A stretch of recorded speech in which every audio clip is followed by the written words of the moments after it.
கஷ்டப்பட்டு படிச்சு கவர்மெண்ட் வேலையில உட்கார்ந்துடலாம்னு நினைக்கிற மக்களை விட எப்படியாவது காசு கொடுத்து வேலை வாங்கிடலாம்னு நினைக்கிற மக்கள் அதிகமாயிட்டாங்க. கவர்மெண்ட் வேலை வாங்கி தரேன்னு சொன்னாலே லட்சமா காசு கொடுக்க ரெடியா இருக்காங்க. அரசு தரப்புல எவ்வளோ விழிப்புணர்வு கொடுத்தாலும் எல்லாமே வீண்தான் போல. அப்படி மயிலாடுதுறை கலெக்டர் ஆபீஸ்ல வேலை வாங்கி தரதா சொல்லி ஒரே குடும்பத்தை சேர்ந்த 3 பேரு 40 பேரை ஏமாத்திருக்காங்க. தரங்கம்பாடி கருவாழக்கரை கிராமத்தை சேர்ந்தவங்க கிரிஜா, வயது 33. மயிலாடுதுறை கலெக்டர் ஆபீஸ்ல டெம்பரவரி ஸ்டாஃப்னு பொய் சொல்லி தனது கணவர் ரமேஷ் மற்றும் தாய் கல்பனா உதவியுடன் மோசடியில ஈடுபட்டிருக்காங்க. கலெக்டர் ஆபீஸ்ல பியூன், PA, ஹெட் கிளார்க் உள்ளிட்ட வேலையில சேர்த்து விடுறதா சொல்லி 40 பேருக்கிட்ட சுமார் 1,10,00,000 ரூபாய் வரை ஏமாத்தி வசூல் பண்ணியிருக்காங்க.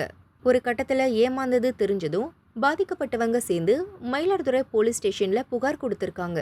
குற்றப்பிரிவு DSP தமிழ்வாணன் தலைமையிலான குழு கிரிஜா, கல்பனா மற்றும் ரமேஷை கைது பண்ணி சிறையில் அடைச்சிருக்காங்க.